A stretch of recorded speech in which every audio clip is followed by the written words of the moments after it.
Ladies and gentlemen, welcome to the panel, which is entitled Can Artificial Intelligence Unlock Cybersecurity?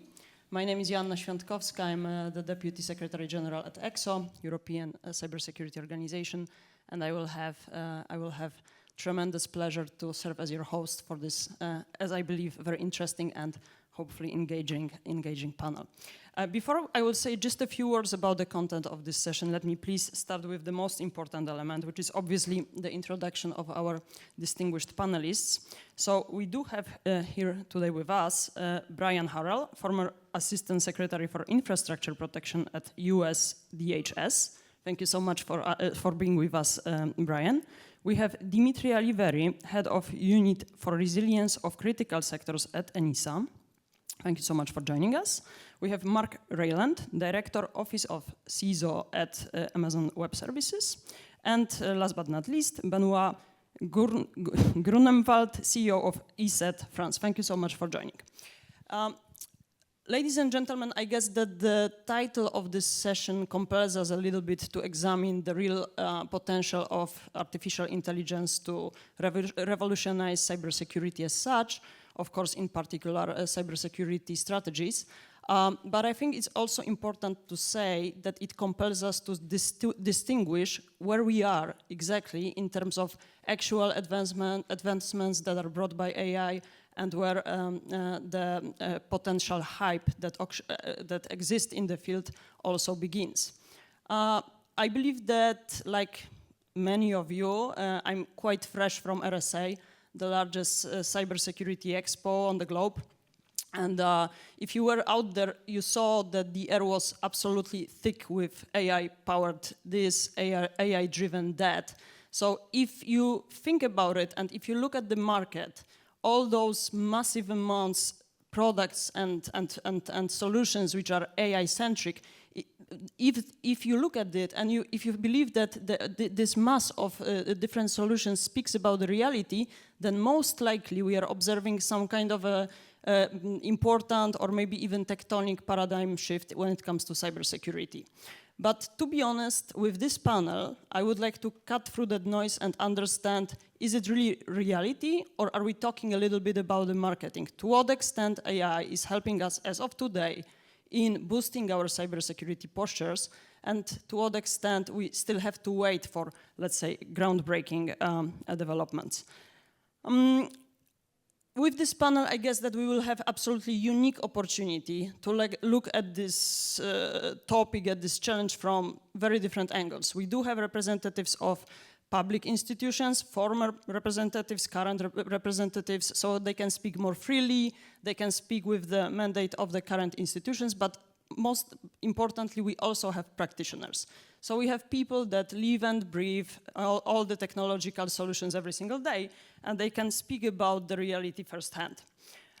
Voila. So I guess that with that we can start. But before we will dive into longer, let's say, questions and discussions, I would like to propose something slightly different. I would like to warm up not only the room, but also the panel. So I would like to propose the following quest.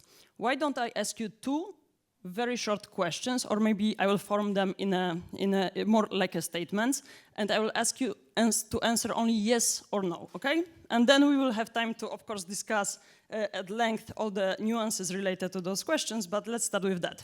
So why don't we start with Mark in that case? Mark, AI is revolutionizing cybersecurity today, yes or no? Qualified yes. Okay, then Brian, please. Almost a yes. You're breaking some rules here, but okay, I'm gonna take it. Dimitra. I don't suppose you shouldn't expect the European Commission to say yes, but I would suppose yes. Okay, Benoit? Yes. Yes. So now I'm gonna go back to the audience. Please raise your hand if you believe that AI is already revolutionizing cybersecurity. Not too bad. Okay. So the second question. Within next 5 years, this trend is going to continue, and we will see fundamental changes in cybersecurity strategies and solutions. Benoit, we are starting with you. Yes. Okay. Dimitra? I would say yes as well. Okay, Brian? Absolutely yes. Absolutely yes. Mark? Yes. Okay, and the audience? All right, so that's gonna be quite a boring panel. I'm really sorry to say so.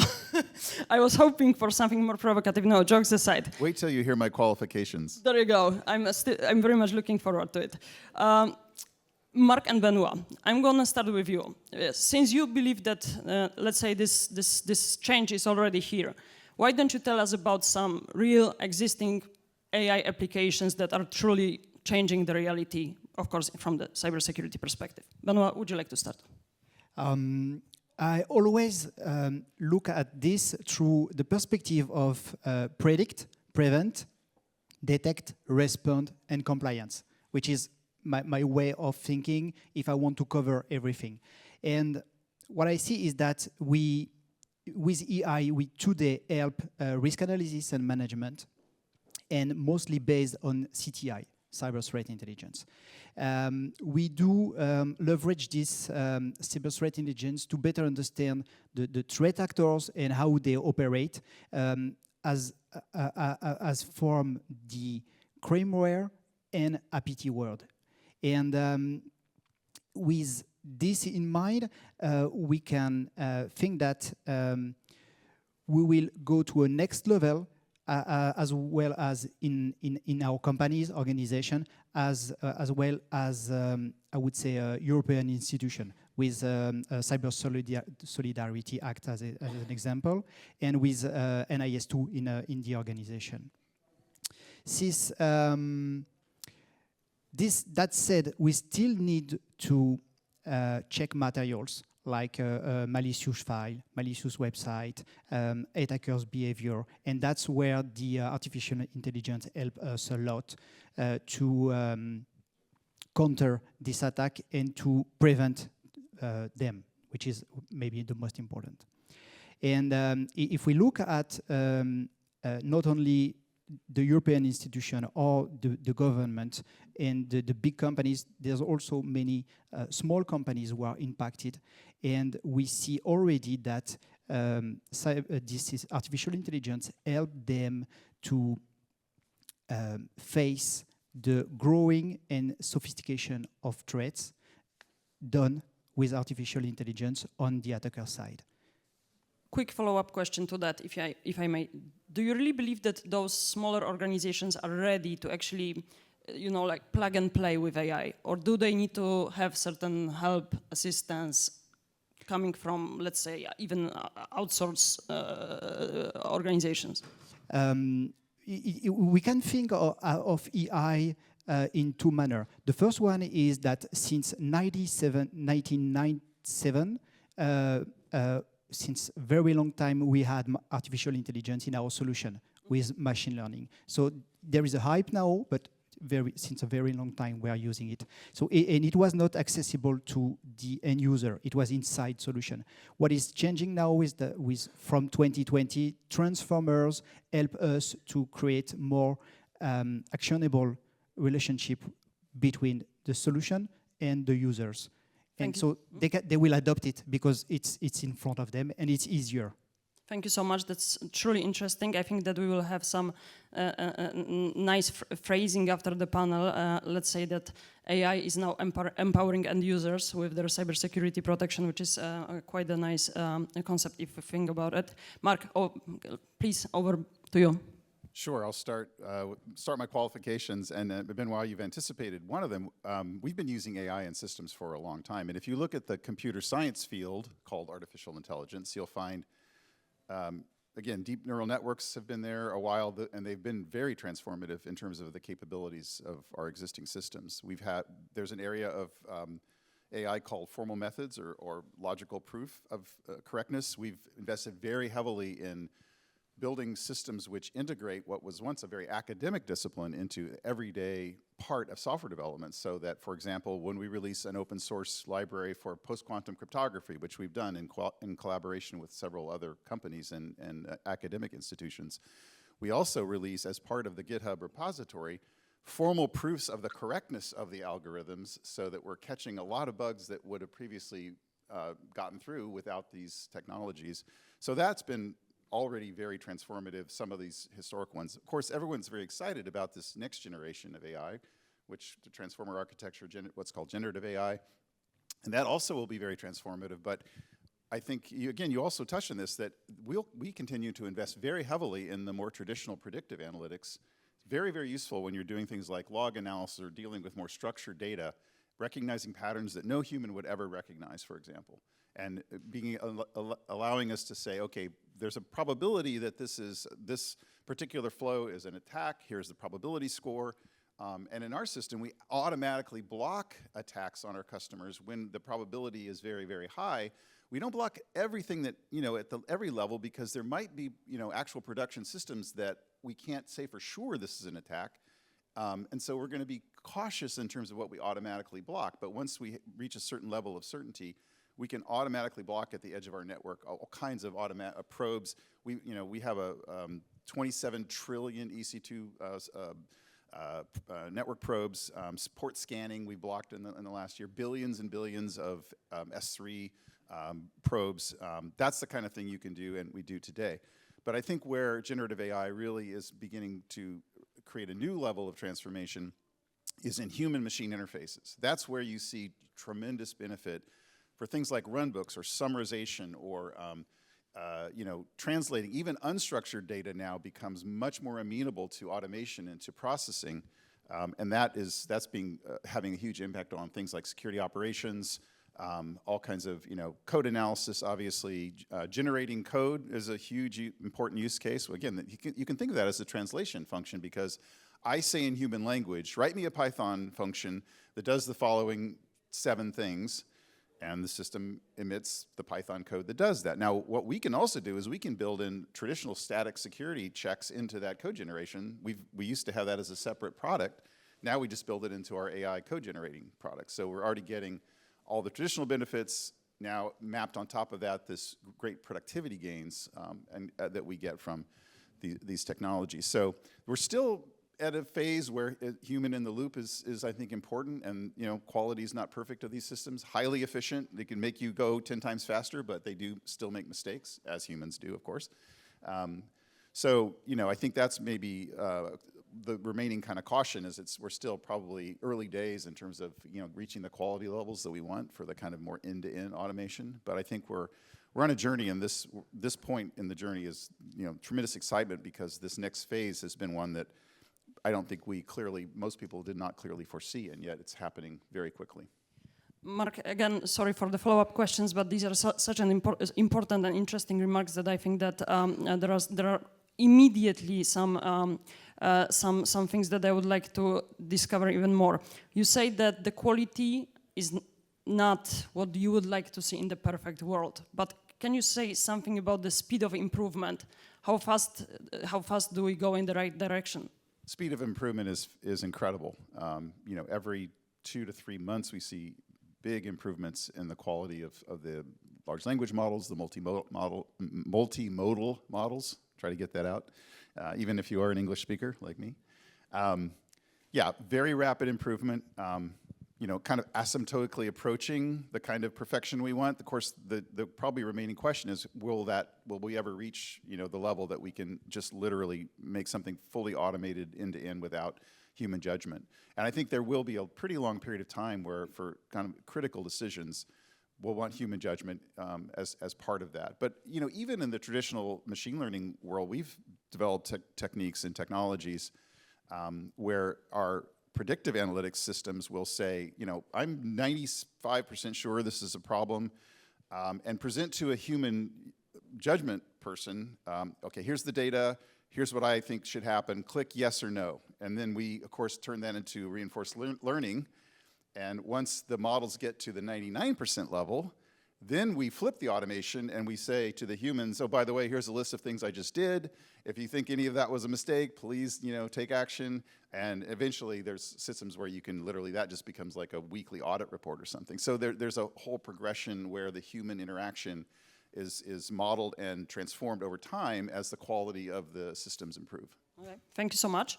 Now, if I may turn to the representatives of, let's say, more institutional part of the equation. And if we can zoom in a little bit our discussion. Question to you, Brian and Dimitra. Where AI helps us in terms of protecting our critical infrastructure, and in particular, what do you think about the potential of increasing our cyber resilience with the usage of AI? Maybe Dimitra, you want to start? I don't know where to start from, and I don't know what to say that it hasn't already been covered. But so I completely agree with what you were saying before, that we are not there yet, but the improvement and the potential that it has is immense. I mean, out there, the code is so outdated. I mean, there are hundreds of lines of code that need to be redesigned, but AI can actually bring the security by design that we are so much longing for. So where we are with the critical infrastructures are not yet ready to go to AI. From one perspective, there is this whole concept, this whole fuzziness around regulation, around compliance. I mean, we need first to sort out NIS2 compliance, we need first to sort out everything else before we say that we will move forward into innovation, which still is something that is how AI is regarded. The policy that, the regulation that exists since 2024, so the AI Act, already creates a bit of a hurdle, I would say, for the critical infrastructures to move towards utilizing the model. Because there is a specification, there are criticality levels with regards to the different systems and services, and eventually it would be difficult to comply with, especially for legacy systems. However, what we notice is that the majority of the more advanced sectors, if I may say, like financial sector, like if I could say a bit the energy sector, the electricity sector moves towards that way, they started investigating and studying and trying to identify what would be the use cases they could eventually use AI for. Don't forget that AI is a tool, and the way the critical infrastructure operators regard it is as such.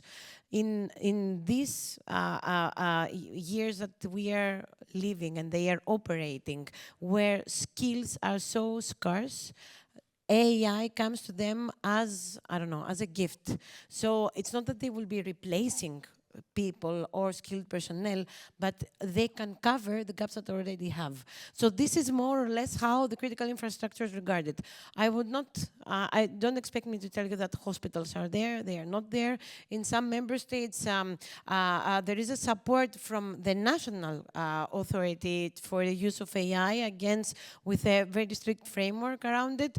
In others, things are very well behind. And with what regards to the European agencies, because ENISA is the cybersecurity agency, so this discussion doesn't take place only among the critical infrastructure operators, but also in the European agencies network, where we are also suffering the same challenges, and possibly what we are trying to investigate is how AI can be utilized as a solution for all the different issues that we have. It's still a discussion that is ongoing, but for sure, I think we are on the way for adopting something. We're going to speak about the regulations in the second part of the panel, because I think that there is no other way if we are talking about AI in Paris. Nevertheless, Dimitra, if I can ask you out of curiosity, because you said that different sectors have different maturity and different level of adoption when it comes to AI, right? And so you mentioned that health sector most likely lags behind a bit. Is it because of the lack of resources? Is it because of the, let's say, I don't know, the fact that the regulators play different role across the board? Like, for instance, with the financial sector, so they keep pushing fairly early in the, let's say, in the cycle.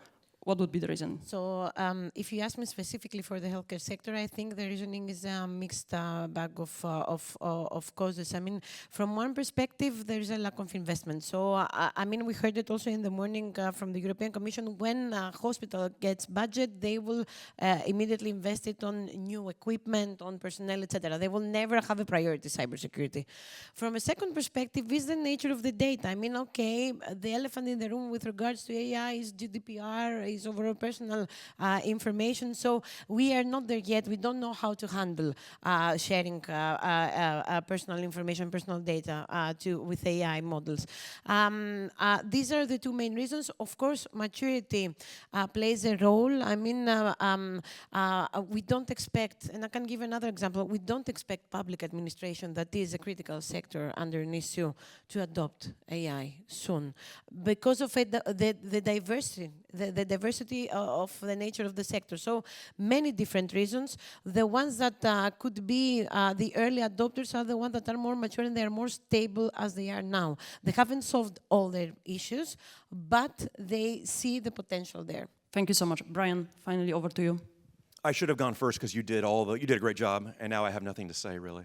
That's my poor moderation because I keep asking follow-up questions. So years ago, I was in the government. I'm no longer in the government. Today, my day job is I'm the chief security officer for a large energy company. So maybe some of my answer will have a bit of an energy flavor to it. I will tell you that the energy sector, I think, is cautiously optimistic when it comes to AI. They're also somewhat scared, and so they don't want to put good money after bad investment, right? So they're trying to think big. How is this going to solve hard problems for us? One of the hard problems that we've been trying to solve for millennia, for decades, is when equipment is going to fail. Can we add AI to this tool to figure out, we think this transformer, this relay, this breaker, whatever is going to fail, and can we get ahead of that so that we don't have an outage? We don't have 250,000 really mad people because they just have lost power. Can we get ahead of that curve somehow? So those are the big problems that I think AI is trying to solve in the energy sector. I think as it relates to cybersecurity in the energy sector, we're probably just as slow as many. We're kind of putting our big toe in the water, trying to figure out, okay, what problem does this solve? And where we have dipped our toe in the water, though, I will tell you, is in our SOC, our Security Operations Center.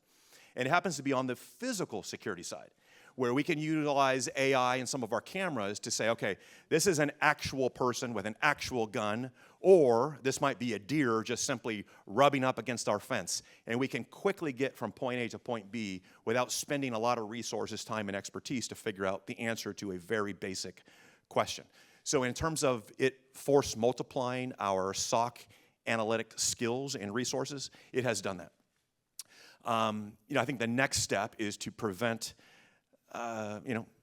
Chinese malware and, infrastructure coming into our system. And do we have early warning systems built in via AI to do some of this work for us? We lean heavily. We're a relatively small shop. We're about 150 people, proprietary staff in my security department, which is a luxury most don't have. I get that.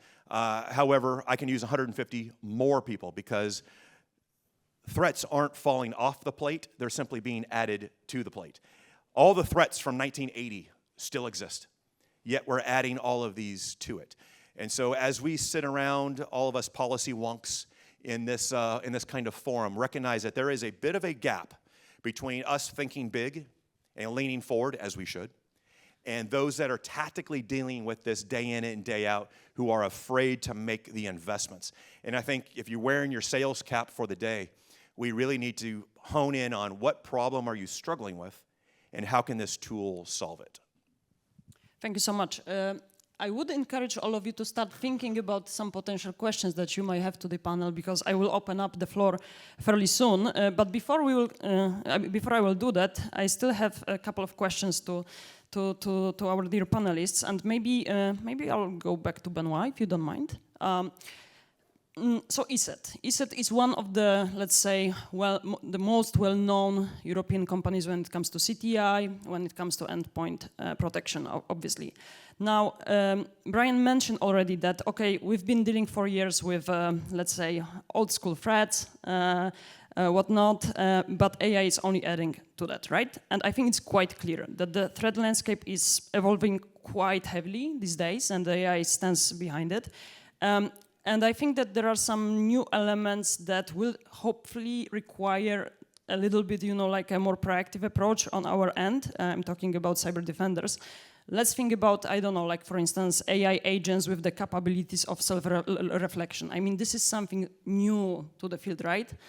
Can we stay ahead of those everyday changing threats and threat actors and dangers. How do you do that? I mean, what would be the strategy that you would like to recommend to the audience, and how do you do that with ESET? The first thing I'd like to say is that I totally agree with you when you say that you have to point out where artificial intelligence can help. And that's one of our job, to put artificial intelligence in the right place and not to change from something which works, like machine learning, for example, and to try to put some fancy artificial intelligence that will not be efficient and also will cost a lot when we talk about carbon footprint, for example, which is very important, not to try to go straight into artificial intelligence just because it's fancy. But that said, we have to fight back with artificial intelligence, because the attackers, they use artificial intelligence, so we have to make us ready to fight that new threats, quantity and sophistication. And this would come from, I would say, trusted provider, because with artificial intelligence, we have a lot of trust issue, as you mentioned, that we have to understand what's going on. And what we aim is to develop very specific models that we control and we can rely on, because what will go out from this model will be can be trusted. And that's very the way we want to move into artificial intelligence, with that two thing in mind, like being light footprint, and being reliable.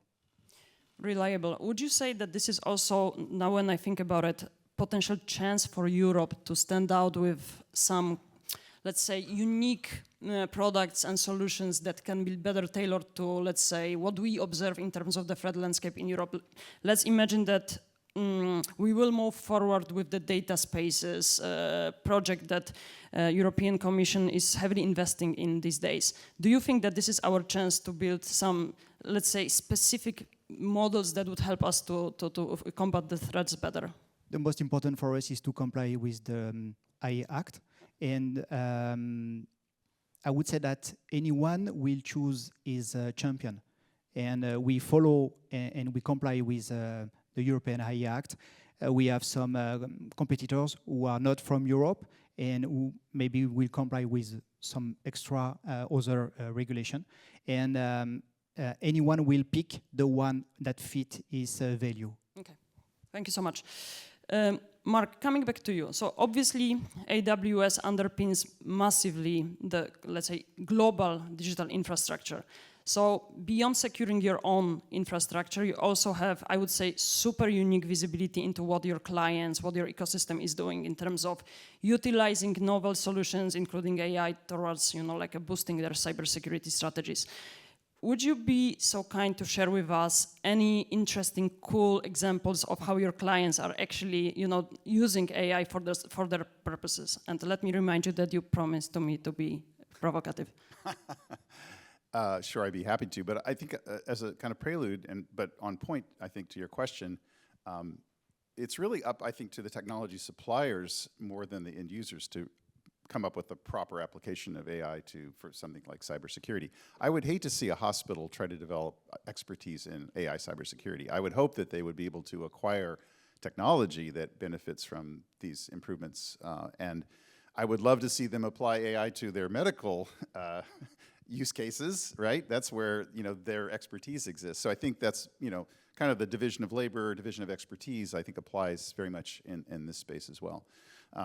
But yes, we've seen a huge uptake in AI services, both services, speaking of supplier, that we provide to customers that are powered by AI, but give them a bunch more powerful kind of insights and defensive capabilities and automatic protections. In fact, to give away a launch coming up a couple weeks from now at our big security conference, we have some very significant launches where the customer can essentially enable us to do automatic protections for them based on the most advanced AI technology.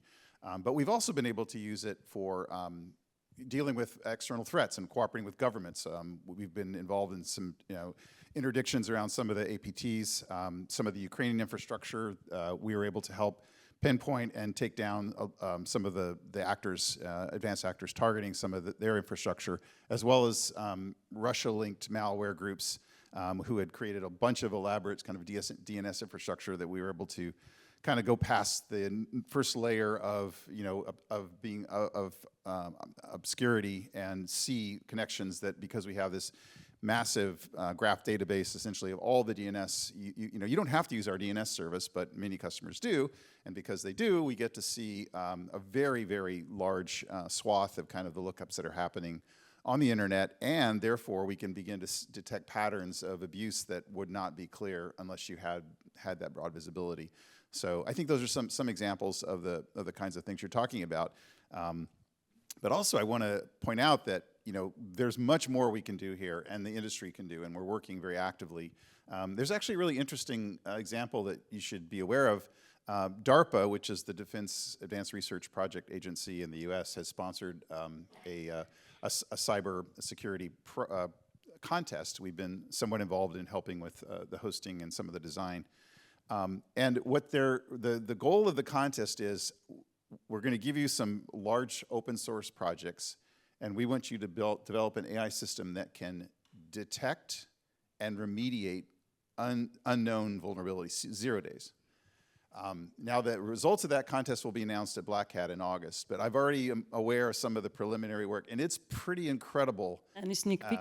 What the teams have been able to do. But that also leads to, I think, something you alluded to, which is, attack versus defense, right? Where are we seeing the benefits? I would say right now it's pretty clear. I was actually at a conference in DC recently with the CISO of Google and a senior person from Microsoft, myself on a panel, and we all agreed that right now defenders definitely have the advantage. We're able, because we have large, well-organized companies with access to the right resources, we can apply this technology very actively now, and it's really benefiting us at the moment more than the attackers. But none of us were confident that that would continue to be the case indefinitely, right? So the bad actors they're already using this technology. They will continue to use it even more and more.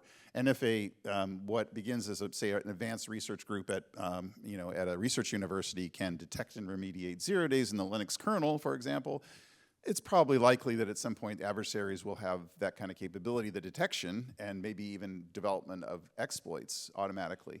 So it's going to be a long game, probably never-ending battle. Right now, I think we're in a good position, and as long as we continue to double down and invest the right ways in defense and threat sharing amongst the actors represented in this room, defending the Western democracies, I think we have a good chance in this battle. But it's gonna get pretty wild, I think, in the future with some of the advanced technologies that we're seeing come into play. Thank you so much. Brian, please. If you don't mind, I'd like to add, maybe even be a little bit provocative. I think we have an advantage at this point because we have home field advantage, I think is your point, and I agree. We know our systems, we know our data, we know what looks right, we know what looks wrong, we know what looks a little off, and so we investigate, right? But as we embrace agentic AI going forward and we bring in these new systems, many of which, we're not here yet, but at some point they will be off the shelf. And when we pull these off-the-shelf AI systems into our system, my concern is that now the new insider threat? How much faith and confidence do we have in that tool to give us the right and correct answers each and every time, or is there something baked into that we should all be concerned about? That's super interesting. I'm gonna stay with you guys. As I mentioned a few minutes ago, I would like to talk a little bit about the regulatory field. To be honest, again, I think that these days it's quite important to really have a meaningful discussion about, do we even need regulations in context of an AI development? Obviously, there are just, let's say, two ways how you can handle the issue. We have typically, let's say, European approach, which is oriented quite heavily on making sure that, yes, we do have regulatory landscape in place that is helping us out to mitigate potential threats from the get-go. Then on the other side, we have, let's say, more American approach. Let me please remind that just fairly recently, President Trump introduced executive order entitled "Removing Barriers to American Leadership in Artificial Intelligence," right? So I would say that that goes towards the regulation, right, more than anything else. Now, given the gravity of the issue, right, AI being super, super powerful and capable of changing our reality from the cybersecurity point of view, but on the other side, thinking about the innovation and the fact that we need to really, speed up in developing, let's say, innovative approach towards our security posture. How do you see that, Dimitra? Which direction is the one that you would recommend to follow? Shall we bet on regulations and maybe, impact a little bit negatively the speed of our innovation, or do you believe that we should do it differently? I think that this whole narrative with regards to regulation blocking innovation, I think we need to get over it by now, okay? I mean, I will not use AI for now, for the AI Act, but take the example of the CRA, okay? The CRA is not a blocking factor for developing products. It's a way to ensure a higher level of cybersecurity in new products, in older products. It gives actually a push to new research, to innovation, so that they need to take into account cybersecurity already, which is something what we have been preaching for, but if it doesn't become a regulation, nobody adopts it. Sorry. Now, I think nobody, I think it didn't come as a surprise. I mean, when NIST released the framework a couple of years ago about AI, it couldn't be that the European Union wouldn't follow with a dedicated act on AI. And to be honest, it was pretty early, but there had a framework needed to be in place. Something needed to be the starting point to have the grounds to discuss about AI properly with a few rules. So you need to make a risk assessment, you need to make, to understand what there is a level of criticality in your system, so that then you would be able to take an informed decision. Unfortunately, we need to make this regulation so that this guideline is followed. So overall, I cannot reply to your question, it's either or, because I think that regulation is supporting innovation. Now, I think one of, just if I may comment on what was discussed before, I think a key item that was mentioned with regards to AI, and I think this is how also regulation looks at it, is early warning. I mean, AI in many different forms and in many different systems can be can act as a very, very important early warning system, raising something very quickly, triggering, sharing information. And I'm sure you've seen this also in the energy sector among the operators. This kind of information sharing and early warning is something that is missing overall, because it is very difficult to implement, because it's very difficult to create, because it's difficult to collect the data and to analyze, but because also it's very difficult to share information. I mean, from the trustworthiness perspective. So I am not really sure whether regulation will come and will go also into this level of detail, but overall, how AI will be supported and enabled eventually to be utilized is going to be expected also through regulation. So regulation is not blocking innovation, regulation is not blocking uptake, but tries to create a correct framework so that AI will be further enhanced. Thank you so much. Brian? I think from a U.S. perspective, or at least an energy sector perspective, we are regulated 3 ways to Sunday, and I don't need any more regulation. Under the previous administration, if you were to sell lemonade out in front of your house, they would probably try and regulate that. Under this administration, I can guarantee if you're a betting person, if you're doing business in the United States, I guarantee you over the next 4 years, you will not see regulation on AI. That's Brian Harrell's perspective. Don't speak for anyone. I just don't see it happening. I think what this administration wants to embrace is the building, the free thinking. How do we solve hard problems? And what they don't want is handcuffs on people. I'll give you a classic example, I think, in the energy sector, and that is the migration to the cloud. Right now, because of the NERC critical infrastructure protection standards that we have, not to get too nerdy on you, but we have some cyber standards that are already in place. That has prevented many of our critical systems from migrating to the cloud. And so now we have an operating system where some are in the cloud, some are proprietary on-prem solutions, and we're all over the place. And so we're creating different sets of books for different sets of problems. And so I don't think over the next 4 years we're going to see any kind of regulation in the United States. But do you think that in that case, industry will sort of self-regulate, impose, I mean, some code of good practices on themselves? Like, let me give you an example. When was it? Just a few months ago, one of the, let's say, most famous AI providers from the US, by the way, warned that if the governments will not deliver well-working regulation, imposing certain cybersecurity standards on AI systems within 18 months, and it was in November 2024, that's going to lead to some catastrophic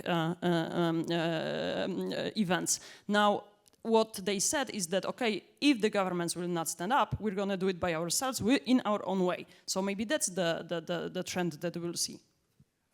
Possibly. Is there going to be a onesie and a twosie that fail and there's some sort of catastrophic event? Quite possibly.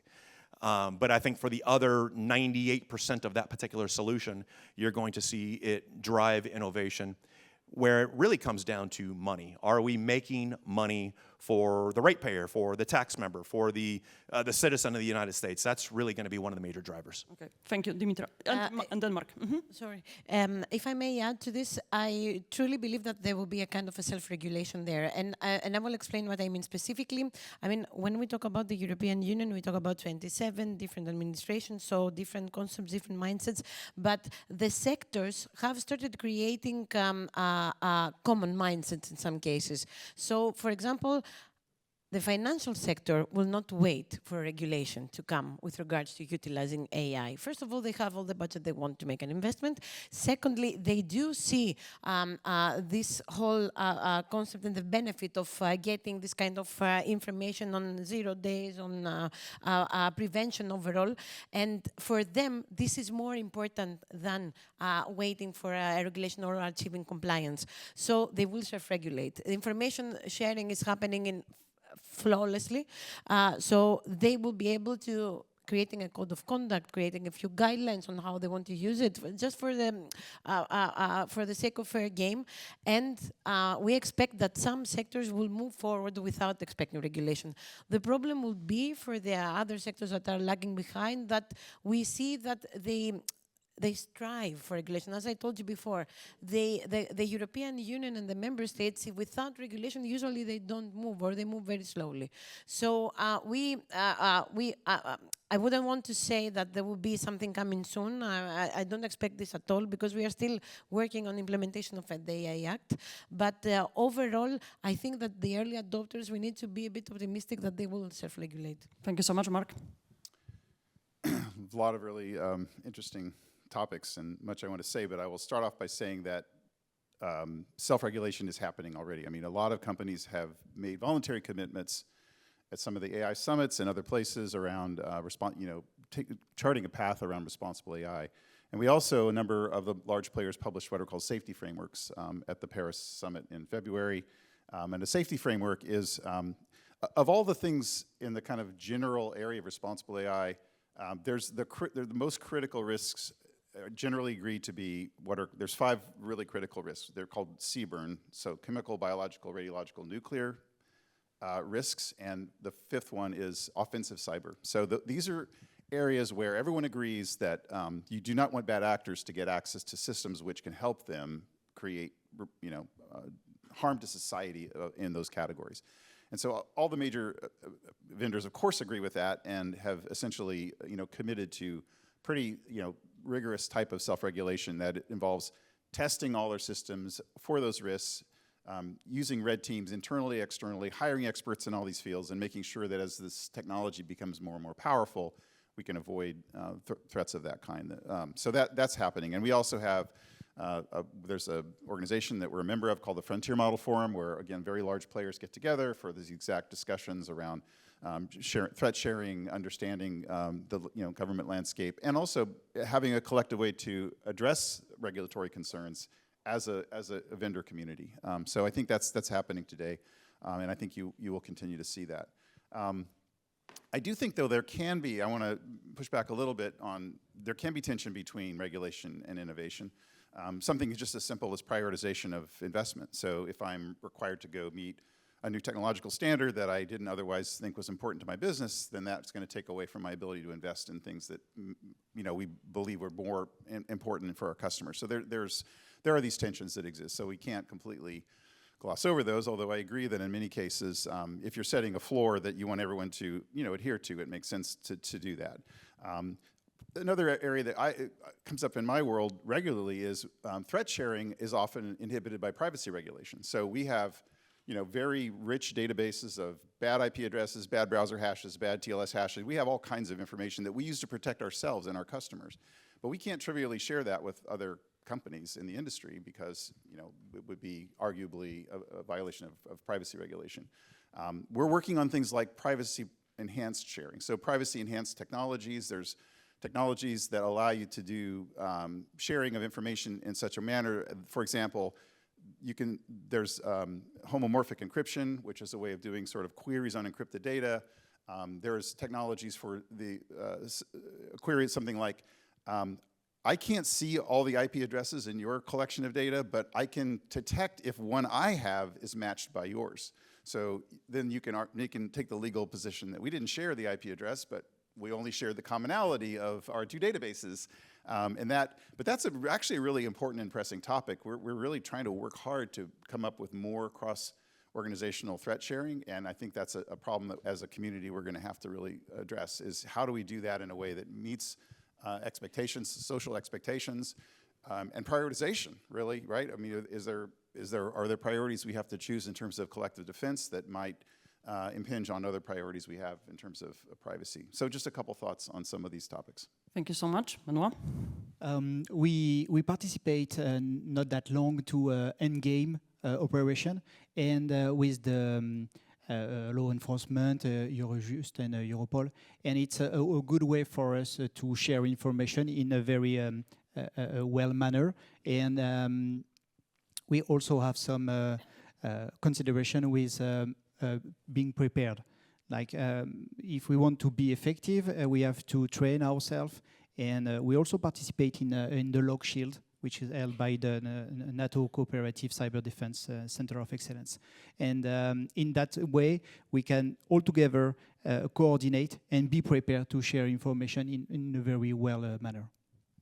Thank you so much. Brian? If you don't mind, talking about information sharing, I certainly won't speak for Europe, but in the United States, we are suffering from information sharing overload.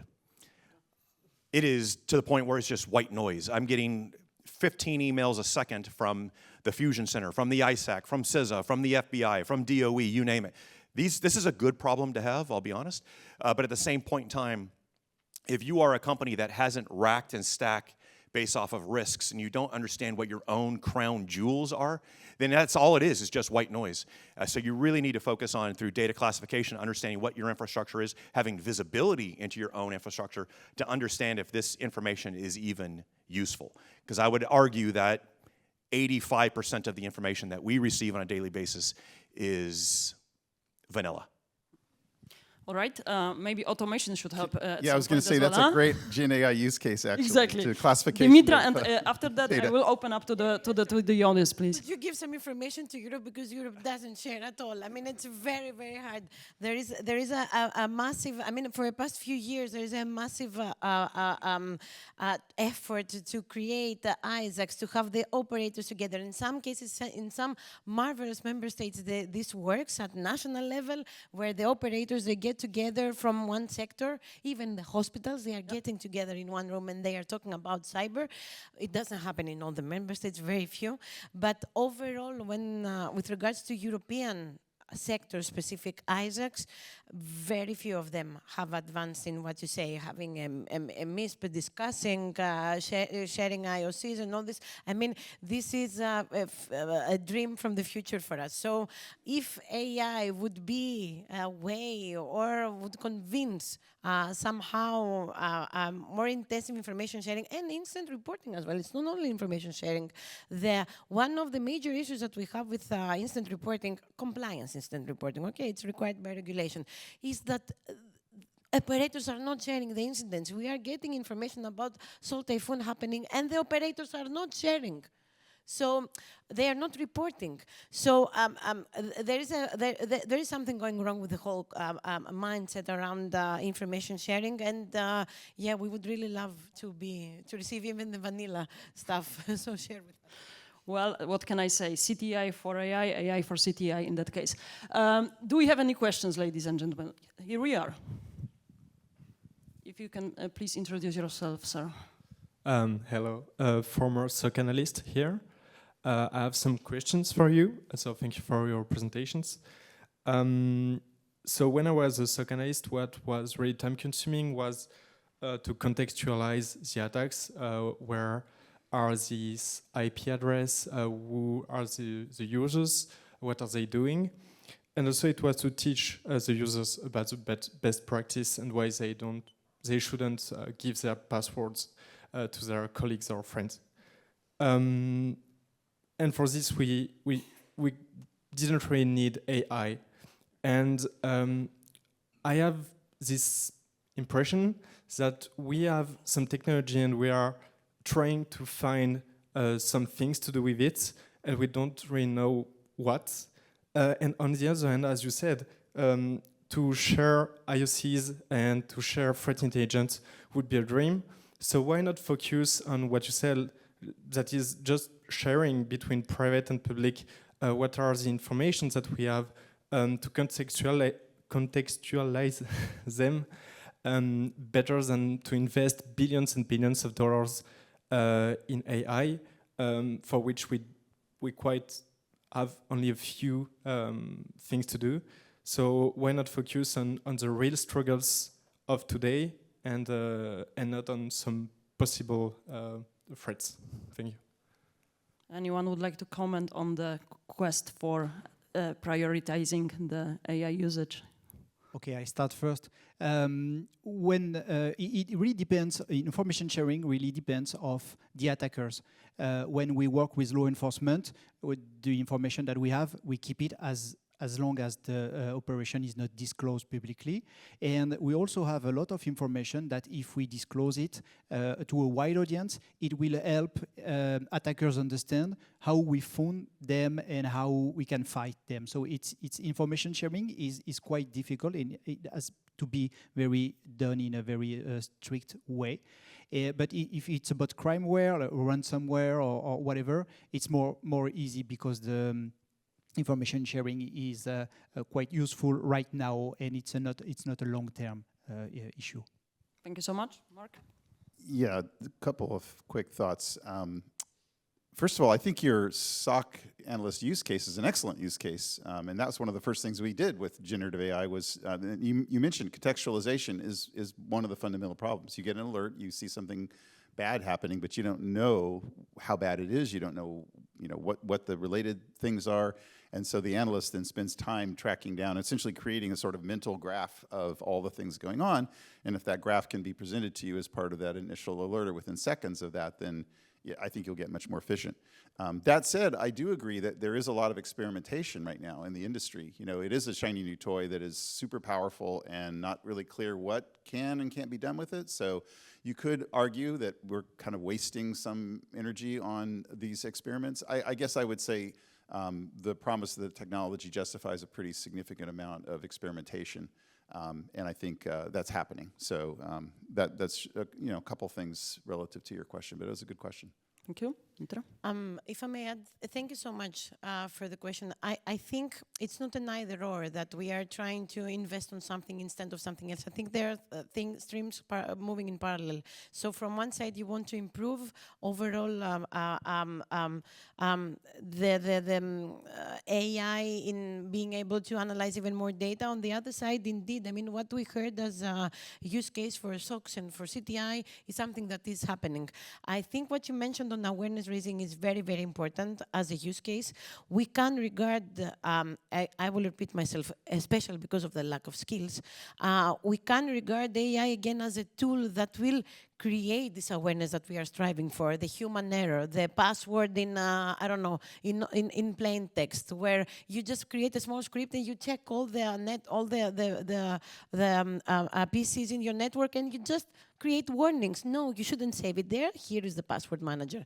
So I think we just haven't sat down to think exactly of all the different use cases and how AI can bring, can increase cybersecurity, can change the mindset of people, and how can be utilized properly across all the different cybersecurity outlets. So we focus maybe on SOCs, we focus on CTI, but I think that in the future we will understand that AI has also more stuff to offer, and we are just on a 20-30% of understanding that still. Thank you so much. I think that we can take another question. Do we have any? Sure. Yep. Benoit? Yeah, we see a lot of educational tools that are working with, that are powered or maybe enforced with AI. And it will give to the user a very better experience because most of the training are straightforward. And it's the same for everyone. And this is not efficient. So with artificial intelligence, you may find someone that will write some playbook, and with the artificial intelligence, this playbook will be displayed in a relationship of the level of skills and I would say the experience of the user. So you can have some scenario that say where do you store your password? Is it a good practice? And with artificial intelligence, it will help the educational path to adapt to the user in real time. So I have very last question, because I think that this theme of, let's say, skills and AI and how do they interplay with each other is quite significant and quite visible also across this panel. And I understand that AI will probably never eliminate the human factor, but to what extent can it help with the skills gap that we observe? Do you think that there will be a day when we will no longer speak about, you know, like a talent shortage in cybersecurity thanks to AI? Is it complete utopia, or is it feasible, even if in 20 years? Mark? I think it's very feasible that the AI will help with this. It will certainly help with the skill shortage. And if it can help, then over time it can help solve the skill shortage.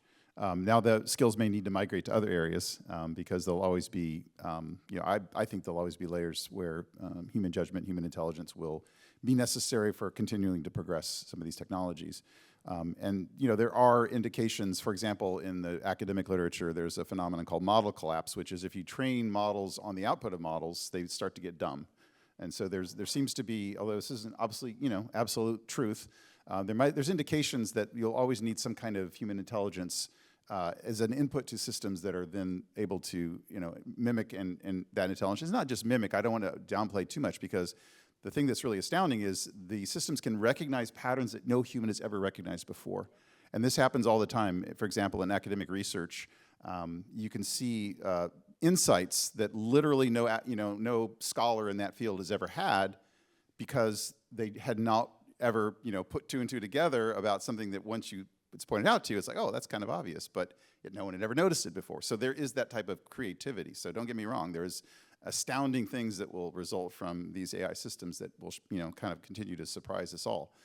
But that said, I think, you know, to answer your original question, yes, I think this skill shortage will definitely be helped and addressed to some significant degree. And the more efficient each of our security analysts is, the more of our software engineers writing code and doing it more efficiently with less bugs, all these things can help address the technical skill shortages that we were all facing. Cybersecurity creativity on steroids. I like that. Dimitra, the last word is yours, because we need to wrap up, unfortunately. No, Brian, then also over to you. Sorry. I think I agree with everything, and maybe even the sentiment of the question. I think, you know, we're struggling right now for resources just to catch up.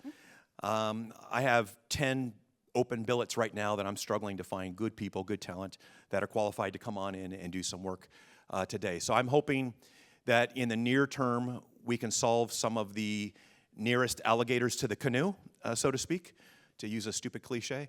But at 15, 20 years from now, yeah, it probably does create a force multiplication factor where maybe it starts to eliminate some jobs. But that's not a popular talking point. I think that's one of the talking points that concerns most Americans is you're going to take away high quality, very thoughtful, highly educated positions and give it to AI, and Americans do not have an appetite for that. So we would need to navigate that for sure. But in terms of pure cybersecurity, threat hunting on our systems, looking for rogue malware and IP addresses that shouldn't be there, that is a skill that I'm lacking right now, that we all need, that I think could immediately shore up that skills gap. Yep. Thank you so much. Dimitra? From the European Union perspective, I mean, we need to put, just to give you a bit of an understanding, when the NIS2 was announced, the need for skilled professionals was reaching up to 300,000 people for only the 27 member states. And this was when NIS was just announced. I mean, after that, now that the operators are trying to implement, of course, this has increased. And now we have the CRA, etc.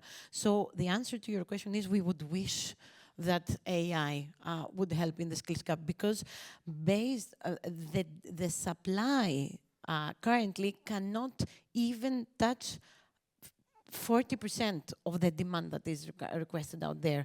And I'm talking about only this side of the Atlantic. I mean, there is an equal demand also in all the globally. So I would like to close in a very optimistic way. So again, AI is a tool. It's not going to be replacing human creativity, human intelligence, but it can really help out on identifying things more efficiently, more timely in sharing this information, and overall in raising this whole concept of cybersecurity. So from our perspective, we are waiting for AI eventually to be able to help out. Is it by closing skills gap? Is it by providing more solutions? Is it by making everything more secure coding or whatever? But we are heavily expecting stuff from AI. Thank you. I'm extremely grateful for this closing optimistic statement. With that, unfortunately, ladies and gentlemen, we need to wrap up, but please join me in thanking our great panel for their contribution. Thank you so much.